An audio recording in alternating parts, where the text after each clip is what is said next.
Hello, I'm Paul Bisceglio, a senior editor at The Atlantic.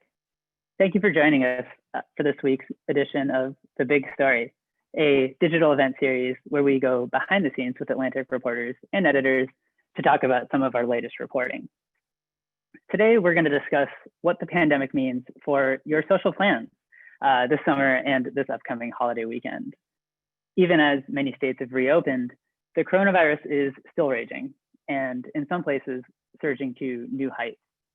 Medical experts say that maintaining social distance and wearing a mask in public remains essential to containing the virus. We'll explore the science of the pandemic and what some of our new social norms look like. Before we dive in, I want to remind our viewers that you can be a part of this conversation. You can do that by typing your questions in the Q&A box on the bottom of the screen. Keep your questions short and as on topic as possible. And be sure to tell us where you're watching from. Now let's bring in two Atlantic staff writers, Kaitlin, Tiffany, and Dr. James Hamblin.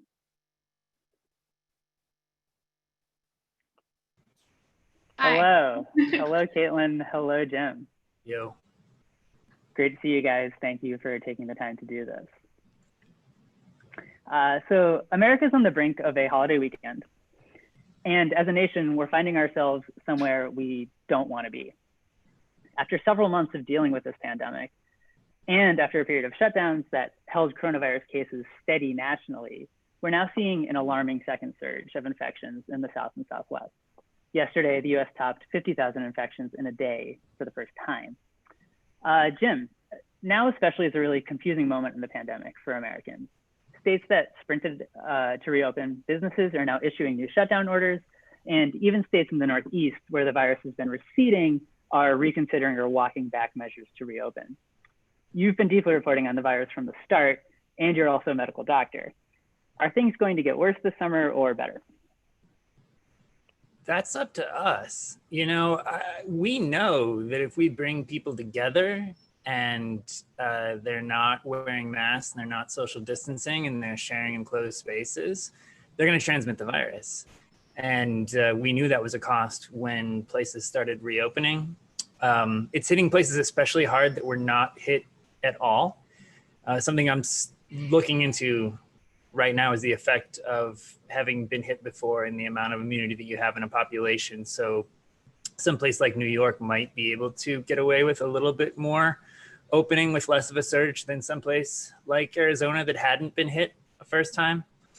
That's going to be the big question for us, is what are these second waves, locally second waves, look like? When New York reopens, do we see the same spike when we say, for example, open restaurants as when they're reopened elsewhere in a place that hasn't been hit so hard? That's what I am really anxiously watching and hoping that things go better after that first round. But if you're in a place where you haven't been hit hard already, expect that it will happen. Yeah. Kaitlin, you wrote a hugely popular piece for us early in the pandemic on the do's and don'ts of social distancing, which was published just as that term was first becoming widely used. Sadly, a lot of the advice you got from public health experts at the time is still just as relevant today, including some of the things Jim just mentioned. You know, stay 6 feet away from others, avoid big crowds, wash your hands, maybe hold off on dating.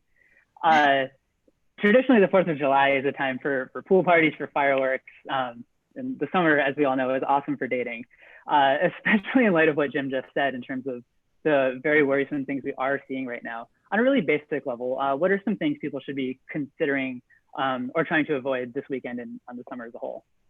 Yeah, I mean, I'm definitely not going to any 4th of July parties, though I do know people who are having them, including my parents. But yeah, I guess it's really shocking to me that that story came out 4 months ago. And at the time, I feel like people were being a little like, haha, like I'm at my friend's house, but we're on opposite ends of the couch, so we're 6 feet away, which is not something I would do now. But yeah, I guess my plan for the summer is to just aggressively surveil my friends, which I know is creepy, but Instagram makes it very easy. I also have them all on Find My Friends, and I pretty much know every single person that they come in contact with. And maybe people don't need to be that like overzealous about it, but I guess I do feel like the smartest thing to do this summer is to like limit who you're hanging out with, and also make sure who you know what they're doing with the rest of their time in terms of close contact with other people. Right, sort of DIY contact tracing, yeah, if you will. What are some more specifics? Maybe Jim, will pass this over to you now. Like, right, we know social distancing is key here. 4th of July is going to be inviting, you know, the opportunity for barbecues, fireworks watching, all these sort of traditional things that we, you know, like to think are an essential part of this holiday. What are some other, you know, behaviors that we should be especially watching out for? Yeah, you know, I'm not so worried about July 4th. I think a lot of what is typically done is outside and not, you know, the shift at the beginning, there was like this idea that 6 feet was some sort of magical rule, that you were protected, and that anything closer was definitely dangerous and anything farther away was definitely safe.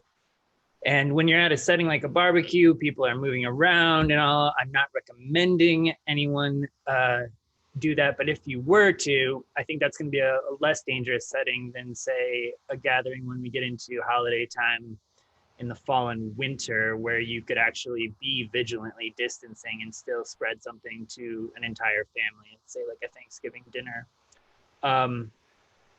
So yeah, I think outdoor gatherings, like obviously if you're spending a ton of time speaking, you know, really closely to someone at an outdoor party, you could transmit something.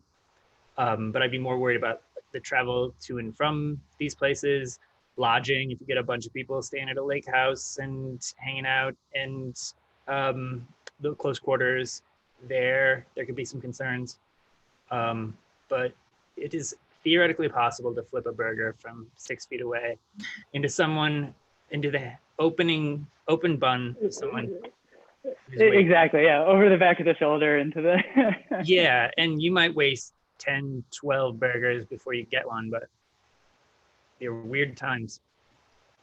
Do you think it's easier to catch a burger or a hot dog in a bun? I don't know. I mean, these both should be vegan things, I should mention. I've written about the environmental impact of this weekend alone in happier times when we could worry about what we were eating and not just like whether we were going to be fatally contaminated in the act of eating. I appreciate that we've already come up with a science experiment for this weekend, like 8 minutes into this call. Okay, so that's super helpful. And Jim, if I could stay on you for just a sec, building up what you were just saying, the science of outdoor transmission of this virus has been one of the few factors that has developed throughout the conversation around the virus. Essentially, a lot of the public health messaging has been consistent since the start, building up what we're already saying, speaking about social distancing and stuff. Masks has been one thing where the wisdom has changed a little bit around. I'm wondering if you could tell us where the current public health understanding is on outdoor transmission specifically. The virus is aerosolized when you breathe. The more forcibly you're breathing, so if you're projecting, if you're speaking loudly, if you're singing, that will put more virus into the air.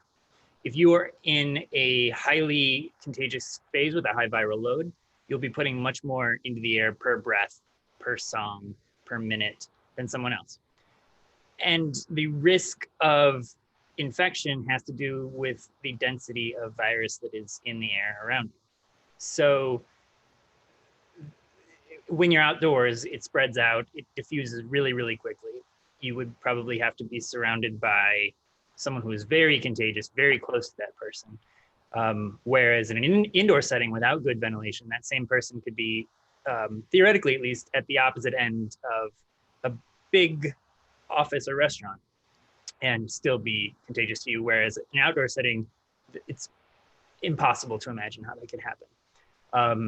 But nothing is going to be 100%. If you happen to find yourself at a party where there's a ton of infectious people and you're all outdoors, and I can't say for sure that's entirely risk-free, but I am still hoping that we don't get a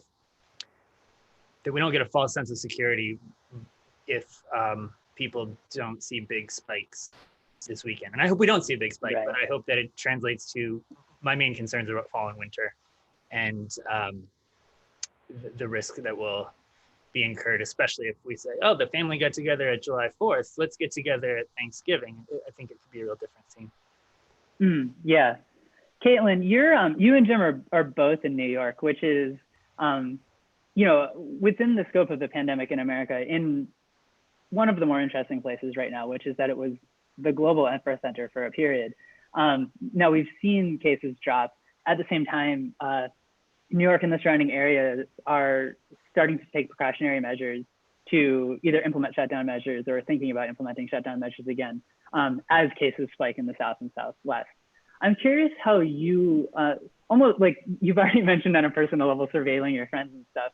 I'm curious, like on a personal, but also blended with your expertise level, how have you been like thinking about existing in New York right now, especially around like, are you going to restaurants? How are you handling like approaching the summer broadly as a New Yorker right now? Yeah, I guess we've already talked about being outside a lot, but that's kind of my plan. I'm only really going to the park and the beach. I'm getting my hair cut, but my hair salon has moved its chairs into the backyard. So I guess that's sort of my game plan. Just a lot of fresh air. Being inside is not even that cool. I'm realizing now. I used to love going to restaurants, and now I'm like, well, what's my allegiance to sitting at unfamiliar tables? It's not that cool. I can eat outside. Yeah, I guess that's how I'm thinking about it. People in New York don't seem to want to go past like where we are now. I don't think. When the mayor temporarily said that we were going to have indoor dining next week, the reaction from everyone I knew was like, why? Nobody wants that. And then he walked it back. Yeah. It's been an interesting tension in the public messaging around, obviously there's an intense need for correct and good public health messaging from officials. At the same time, it's been interesting watching the data push and pull, which hasn't always been exactly in line with the public health messaging, or the messaging coming down from officials, I should say, not public health messaging, where we've seen people sort of take command and set their own limits on what they're willing to do. I also hear you're into biking, Kaitlin. Oh yeah, I very recently became a bike woman. It was, I went on a reporting trip to Reno, like right as states were shutting down, and had a bit of a panic attack in the airport on the way back. And like, I need to buy a bike. I can never again rely on enclosed transportation with others. And yes, and I'm a bike woman, bike everywhere. Welcome to the club. Well, one day when we can see each other in person again, we'll go for a bike ride. I want to jump into some more specific scenarios in a sec, but one thing that's worth pausing on, and we're also getting some questions from. I'll pull one specific reader question, if I can find it. I'm already losing the.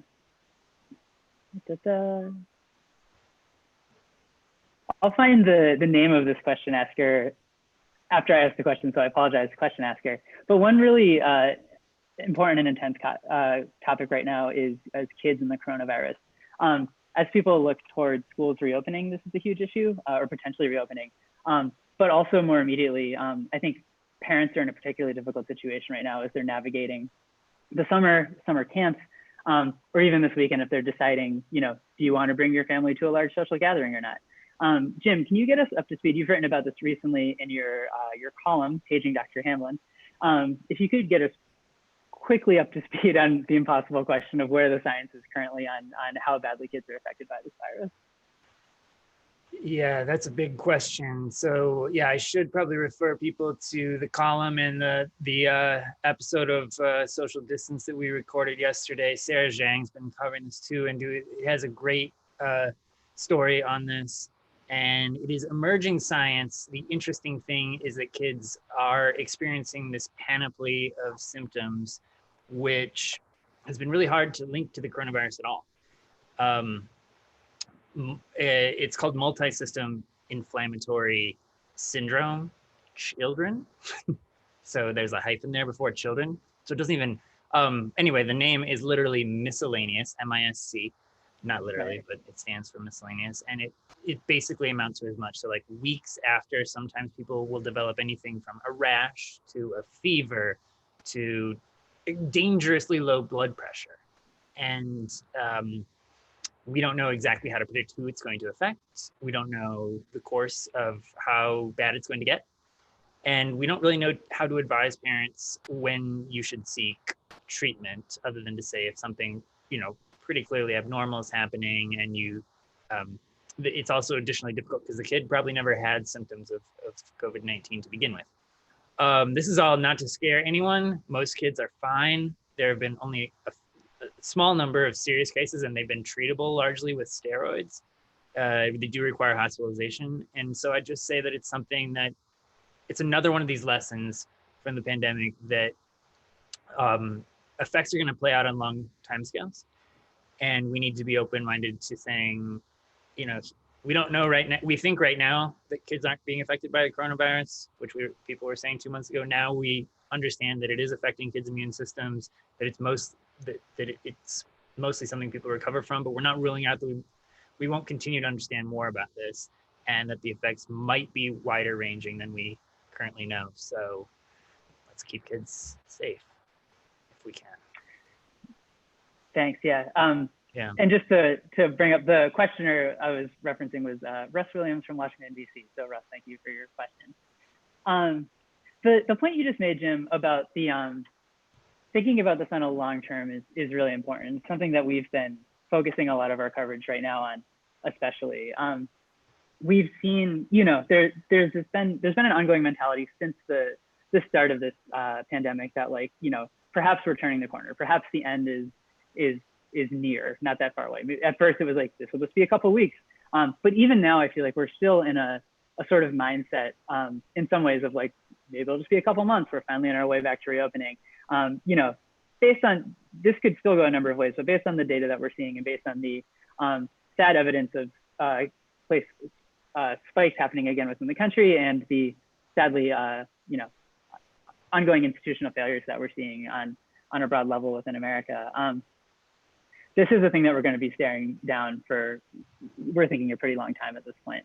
Kaitlin, I'm wondering if you could briefly talk about like some of this, not turn this into a therapy session for myself, but I would love to hear your thoughts on like some of the long-term coping mechanisms that you're using right now in terms of like adjusting to this new reality, especially if we're looking at this long-term and understanding that like the outside is cool, but the outside will literally get cool quite soon. So like, as you're beginning to look toward the winter and stuff, what are you thinking about? Yeah, I guess this was because I am, just kind of thinking about loneliness on the internet all the time, like something that we talked about a lot when the states first closed down. And I guess a lot of the public health messaging felt kind of cold to me in terms of, referring to people constantly as households. Not everyone lives in a household. I live by myself with a cat that I don't even like, and briefly with the cockroach infestation. So I guess I think there was a term that people started using recently that was like quarantine fatigue, to speak to like the mental health ramifications of being socially distant. I guess I don't know. I'm not a mental health professional, so I don't have like really specific advice on how to cope with that. But, I think spending less time on the internet is always great. I mean, as an internet culture reporter, I can't say it's done amazing things for my brain to be online all the time. One thing that I do when I feel sad is go on Reddit and just search the word crushes.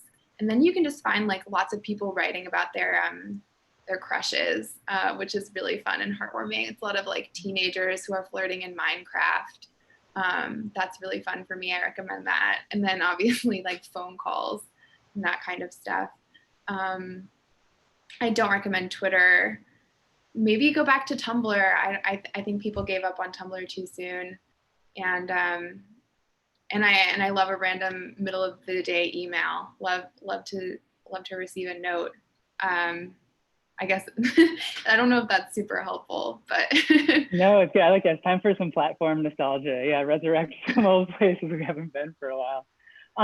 I want to stick on some of the internet dynamics a little bit. I love a question we just got from Cheryl Hilton. She asks, did Kaitlin say through Instagram you can know where all of your friends are and have been, etc.? I would love clarification on how much is available about friends, movement, etc. on the internet. Right. Yeah. No, I mean, I don't mean that literally Instagram will spy on your friends for you. I just mean like people find it difficult to resist the impulse to share what they're doing. So a friend of mine, who I will not name because I do love her dearly, posted a lot of pictures of people in her apartment celebrating her birthday last week. So now I know that she's maybe not someone I would choose to see in the near future. At least 2 weeks, yeah. No, but that's like, right. It brings up this really interesting, I mean, in the broadest sense, moment that we're in culturally, where people are broadcasting huge amounts of their personal lives online through social media. And within a pandemic context, that becomes really interesting because it gives you or anyone a window into how people are and are not behaving well, especially in a socially distancing context. Why don't you talk really briefly about Karen memes, which I think are fascinating and relevant to this moment? Yeah, so Karen is an archetype of usually white, usually middle-aged woman who existed before the pandemic. I guess like her defining character traits would be that she's like entitled, selfish, and very loud, very interested in complaining. People always talk about Karens asking to see a manager. So when the pandemic started, the initial wave of Karens were Karens who were like hoarding toilet paper or like doing these very like personal, individualistic, like batten down the hatches types of actions. And then Karens, after a couple of months of various levels of stay-at-home orders, became the people who were like, okay, time to reopen my state because I need to get my roots touched up, or like I need to go back to the gym. I guess people who really embody this very American tradition of self-interest and of not understanding how like a body exists within a network of other bodies and just kind of want the world to exist like at their pleasure. So people got pretty heated around Karens, I would say in like April and May. That was when the Karen conversation was at its highest temp.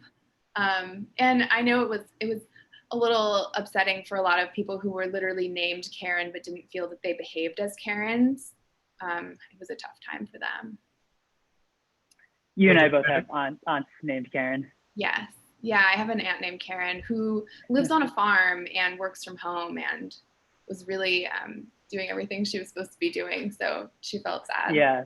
So and the Karen memes really became a flashpoint in the kind of discourse around social distancing because it became this thing where clearly we want people to be behaving well.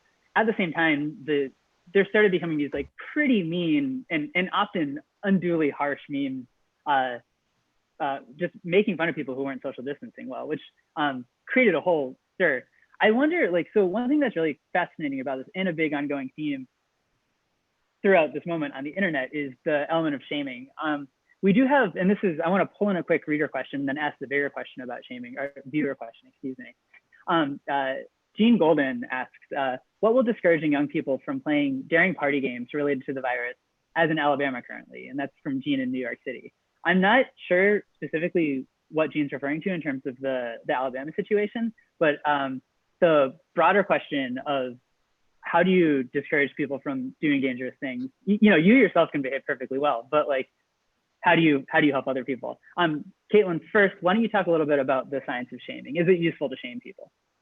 Yeah, with the Karen's piece, I talked to a few experts on that who basically said like shaming works when you're talking about behaviors, but not when you're I guess like shaming people for who they are as a person. So Karen shaming probably wouldn't work that well because you're basically saying like you are selfish and irresponsible as opposed to saying like, oh, the thing that you're doing might be dangerous. And then we also like looking at the way people have been using social media, it seems possible or probable to me that shaming isn't really stopping people from doing things that are dangerous. It's just discouraging them from making those things public because they don't want to get lectured by their friends. I think for one story, I spoke to this girl who was still going to parties with her boyfriend, and she was like, well, now I just don't post it on my Snapchat story because people are mean to me about it. So like that shaming didn't change her behavior. It just made her feel like she was being like judged. And then she just started lying. Oh man. Jim, what sort of techniques have you been using? You have a unique advantage in this conversation where you are an actual medical doctor.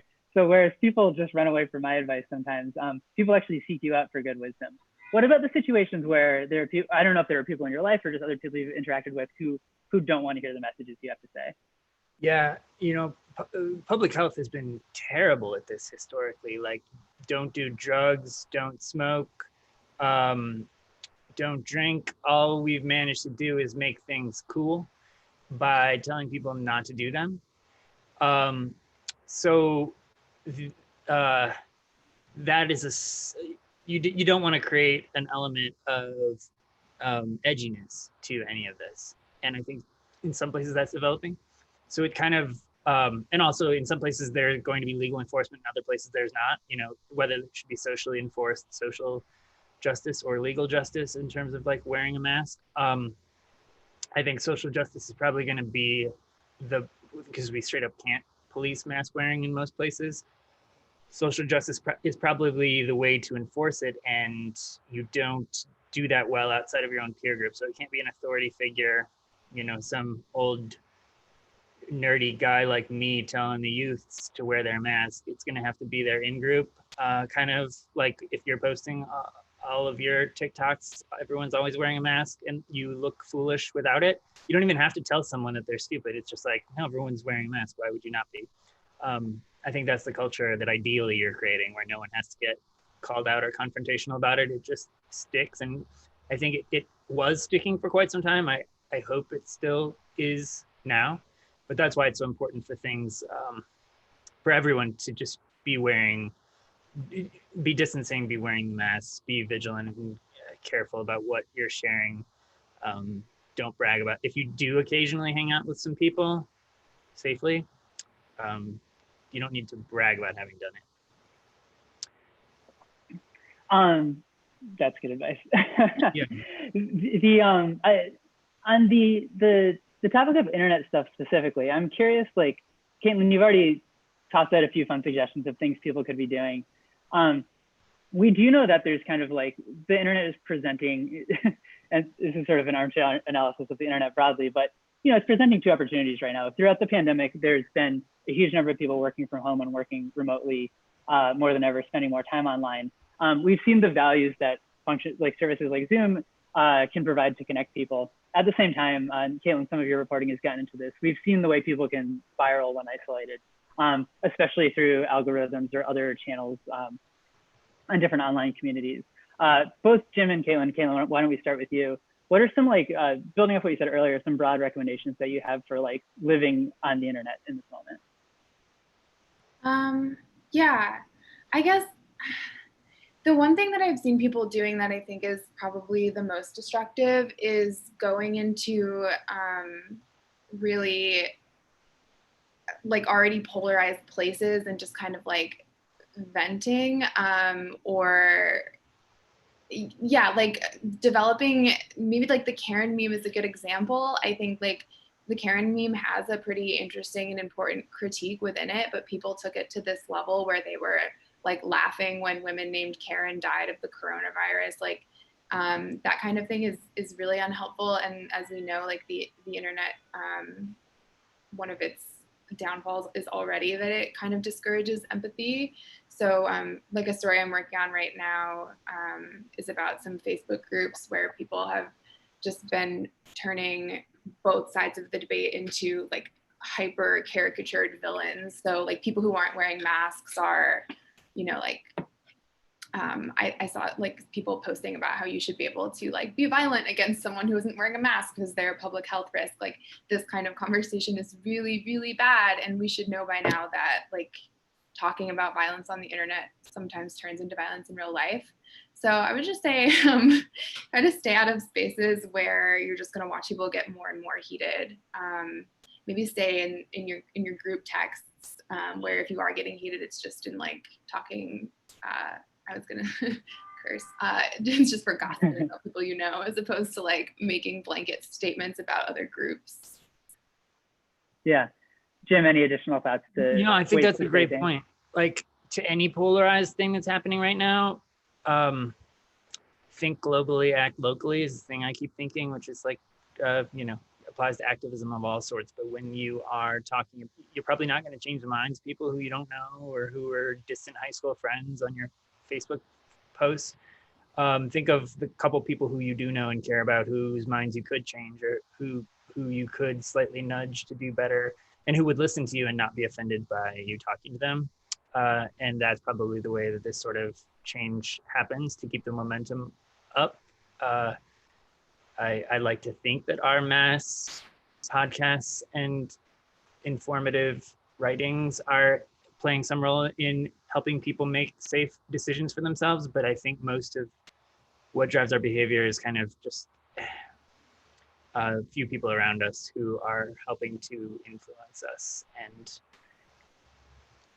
it doesn't take much. Yeah. So also, clearly the right answer is to read a bunch of The Atlantic online. To return to the real world for a second, two really good questions from two viewers right now that are related. I'll read both of them and then toss this over to you, Jim. Both about the question of travel right now. As you mentioned earlier in the conversation, Jim, especially during the summer, this is something a lot of people are thinking about, and is some places begin to reopen. So one from Michael Schofield. My partner lives on the other coast, me Seattle, her New Jersey, and we've gone from airplaning every few weeks to not seeing each other for 4 months. One of us may do an extended visit for 1 or 2 months in late summer or fall. Fly or drive? If drive, hotels versus camp? And then let me read the second one too, and Jim, let you address traveling more generally, and flying especially. Okay, yeah. One from Marty Hendren. My husband travels for work and will be taking a plane trip next week. What is your advice for his and my actions when he returns home? So the heart of both of these questions is, how should we be traveling right now, if we have to or can? Yeah, no, I mean, I think it's like so many things that can be done safely. I like the idea of a sort of, we talked about this on the podcast that will air tomorrow. I think it'll make the cut, but if not, you get this. It's sort of a risk budget, or we're all going to have to do some things that are risky, whether it's even just like going to the grocery store, or seeing a family member who you haven't seen, who you need to see, or seeing someone you're in a relationship with, or taking a trip. And it's not going to be sustainable to just say, don't do any of that for the indefinite future. We have to each pick our battles as communities, as individuals. We have to pick our battles and say, this is what's really important to me. So I'm not going to say, go to the bar as soon as it opens. I'm not going to try to go to the gym. I'm not going to do XYZ other thing, but I am going to take this trip to see my significant other in Washington. And so collectively, when we do that, we decrease the risk of everything by like really distilling what really matters to us. And then in terms of traveling, I mean, I think air travel can be very possible if we're really vigilant about screening people for symptoms before they get on, asking people who have had high-risk contacts not to travel, giving everyone masks, making sure that the ventilation in the aircraft is as safe as possible. Yeah, it certainly can be done. I would just try to, limit it for now. And hotels, the same thing. I had a column on this as well. One of our colleagues was concerned about hotel air conditioners specifically. And that's another complicated question, but if a hotel's up to code and everything is working well and they change their air filters, you shouldn't have a problem isolating in a hotel room. And the surfaces shouldn't be as big a deal as we once thought. So it's pretty low risk, but camping's always fun. I was gonna say, I liked that you threw in the camping suggestion. Yeah. I think not a bad way to get around right now. Stock in van life is up like 4,000%, I think. I don't know, I'm making that up, but I know one of our colleagues is renting a camper van. It pairs nicely with the influencer crowd too for Instagram. Okay, let's hit this. Or I wanted to ask. I want to do a fun kind of lightning round to close this out. But I did want to ask. related to the earlier question I was asking about sort of like coping with the long-term scope of this. Both Jim and Kaitlin, like so much of your work and our work together right now is like trying to get good information out, talking to the experts, looking as clear-eyed at this pandemic as we can. We've also, there are elements of this, there are elements of covering this pandemic that can feel like Groundhog Day, right? Like we're having this conversation right now, and so many elements that we're discussing right now are things we could have been talking about back in March in terms of best practices. How are you guys, both journalistically and personally, dealing with the like? How are you staying resilient? Is the question I want to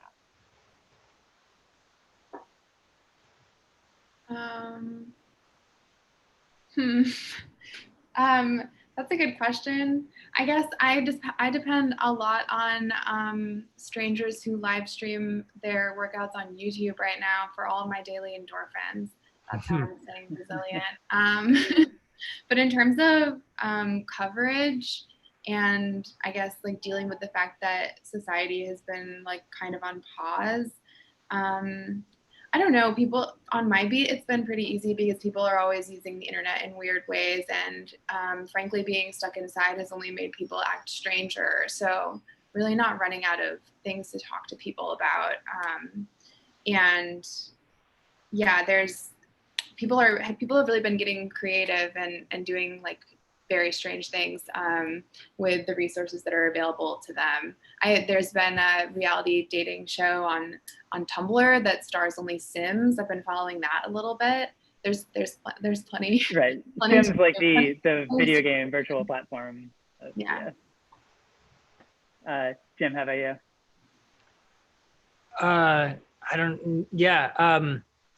I'm fortunate that I'm able to do work and that people have curiosity about what's going on right now. So I am just immersing myself in trying to answer all the questions I can and learn as much as I can about the virus all the time. I think there's a lot of need right now from people are deprived in some way, even if they still have their jobs and their health.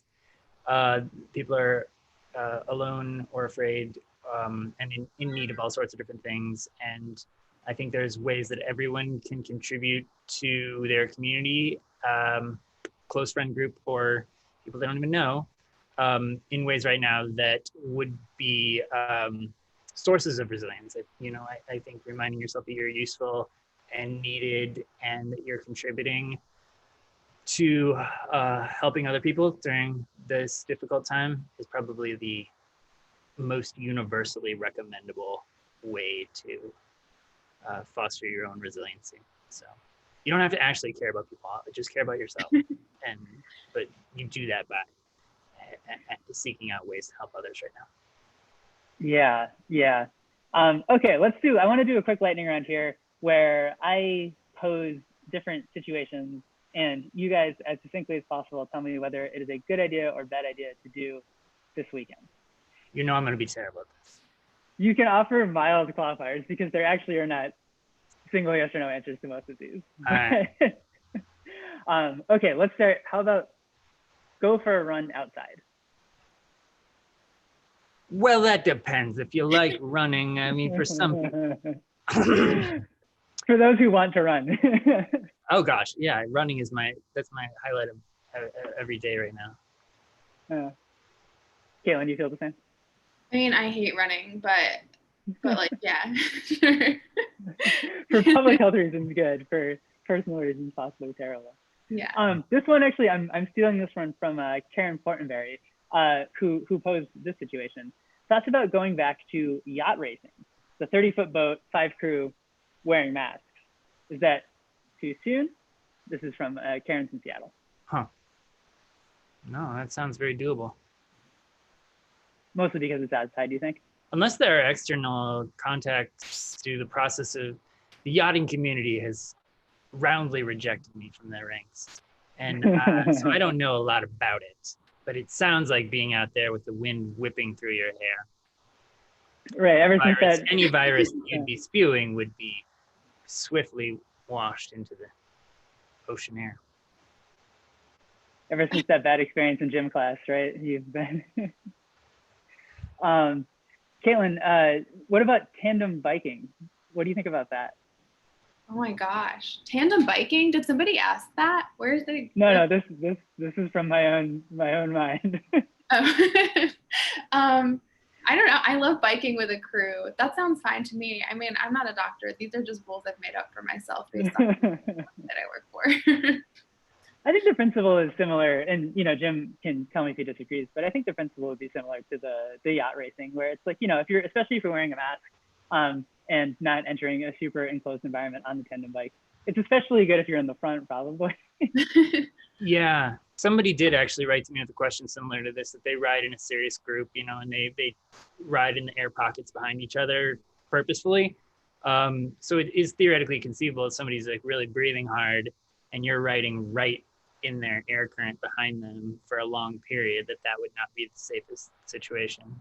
But I still think it would be pretty low risk. I mean, we're getting very theoretical here. Yeah. How about sitting at home watching Independence Day with your family?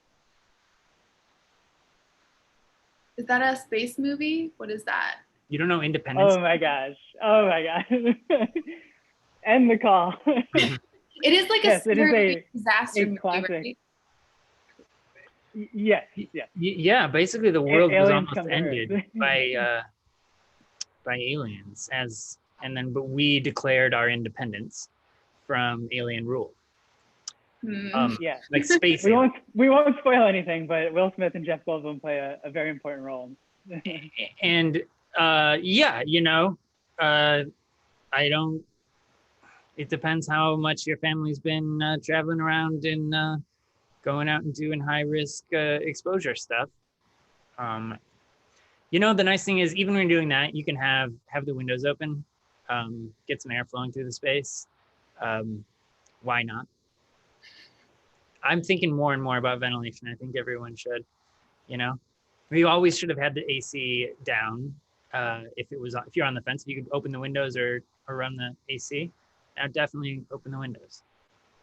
We've been seeing a lot of interesting trends in like car-based entertainment too, right? Like we've seen some spikes in drive-in theaters throughout this pandemic, and there's also been some parades that have been put on where did you see the stationary parade where it's the people within the parade stay stationary on the street and march in place, and then people in their cars drive by them. Oh wow! Yeah, big moment for cars. Sounds even worse than a normal parade. No, it sounds wonderful. Okay. Okay, I'm gonna give you guys two more, and then we can let everybody go. How about attending a backyard cookout?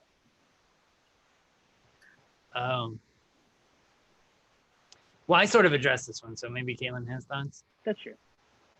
Well, I recently learned how to use a charcoal grill, and I lost like 4 hot dogs down inside of it, but it was really fun. I don't know. I mean, I feel like Jim already said that I could do that if I want to, so I'll probably do that this weekend. Probably grill in someone's yard, but not with a lot of people, with like 4.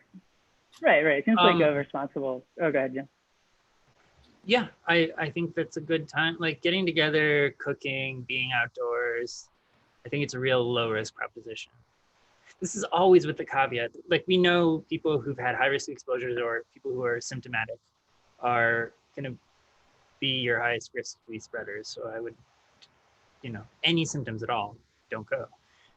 Right. Lots of dependencies on this, especially for vulnerable groups. Yeah, and don't have your super close conversations like you might have normally. If you have a secret, text it to someone. Don't whisper in their ear, especially for a prolonged period. But yeah, I think it can happen. This is actually a good point, and we can close it out on this, Jim. And Kaitlin, feel free to weigh in too. I wonder if you could riff just briefly on specifically this impossible question of exactly how concerned people should be. And then what we're seeing is like throughout the pandemic, we've seen this, this whole spectrum of reactions to what's happening. Clearly, we've seen people who have chosen to entirely disregard what's happening, not even believe in the virus, or burn their masks, or really act up against this. At the same time, we've seen people who have really internalized the fear and anxiety of this moment to an extent that they are not leaving their apartment or barely venturing out. So the ultimate answer to this, just to jump ahead of you, is always going to depend on people's specific situations and vulnerabilities. But what sort of messaging do you give to people, Jim, who are coming at you from either side of that and asking you how exactly they should be thinking through how to handle this? I'm trying not to try to manage anybody else's anxieties. There's been an amazing amount of exceptionalism where people don't realize that this is a thing until it gets really close to home, either their own family or someone they know. We saw this the virus was moving through China, South Korea, Iran, Italy, and America mostly thought, oh, maybe it won't hit us that hard. And then maybe it was only going to be New York and Washington. And then maybe, it's not going to hit Arizona or Texas. And so I think eventually, some people are only going to be moved by their own personal experience. And other people are only going to be moved by people who they really know closely and trust. So then beyond that, I'm just trying to kind of put facts out into the ether so that people can eventually make their own minds up or have people close to them help them put things into context and perspective and calibrate risks accordingly. And finally, to note that, everyone in the public health community knows that there are downsides to shutting things down. No one is trying to cavalierly tell people just to stay home and shut down businesses and don't socialize. And we know that all those things have costs too. So a lot of this is going to come down to an individual value decision. And like I said before, like a risk, if you can have a risk budget, whether you can realize there's a certain amount of stuff you're just going to have to do to get by and stay alive. Some stuff is really important to you, but just get rid of the frivolous stuff that you didn't really need to do anyway. Collectively, we could go a long way, I think, thinking about it like that. That's great. All right, we're going to leave it there. Kaitlin and James, thank you so much for this conversation. And thanks to all of you for watching. Stay tuned for more details about our next digital event cast. And in the meantime, subscribe to Social Distance. It's an Atlantic podcast on Apple Podcasts, Spotify, or wherever you listen. New episodes come out 3 times a week. Thanks both. We'll end it there. Bye. Bye.